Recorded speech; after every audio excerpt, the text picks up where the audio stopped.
Well, good morning. It's been a while since I've done any videos here. It's been so dry. Honestly, it's been kind of a depressing year, but the exciting thing is we are getting close to harvest. So we're going to kind of get the combine set up this morning, go cut some peas. And we do have a test plot set up in this first field where we left some of that bacteria with and without. So we're going to look at that. And I'll start sharing the data part with you guys. So we still only have 2.5 inches of rain for the year, which is pretty remarkable, really. It's probably the worst drought we've had since the early 2000s from that standpoint. Luckily, it was cool enough that we have at least a stand of a crop. There's some flax you can see out here that is still green. So if we got a rain, it would maybe push that along a little bit. But anyways, I'll start sharing stuff with you guys and we'll kind of see how things are going here.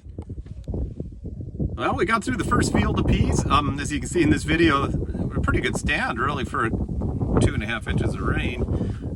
They ran about 16 bushels an acre, which actually was better than we were expecting as well. So far, I'm sure the early maturing crops are going to be the ones that are going to surprise us maybe in a good way that way. And as we roll along, when we get into the flax here at the end that was flowering when it was 100 degrees, probably not as good. But so far, so good. For stuff that had no inputs, really no starter fertilizer on that.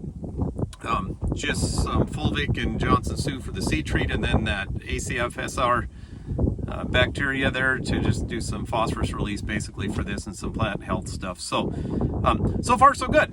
It actually was a good surprise this morning. Everything's running great. We put these Contour Buddy wheels on our header, which I'll show you here in another video, that really seem to be helping to not have to run that header right down on the skids, and we're able to leave like 4 inches of pea stubble and still get all the pods, which is great. So I'll show you the Contour Buddies in a bit. But anyways, so far we're off to a pretty darn good start.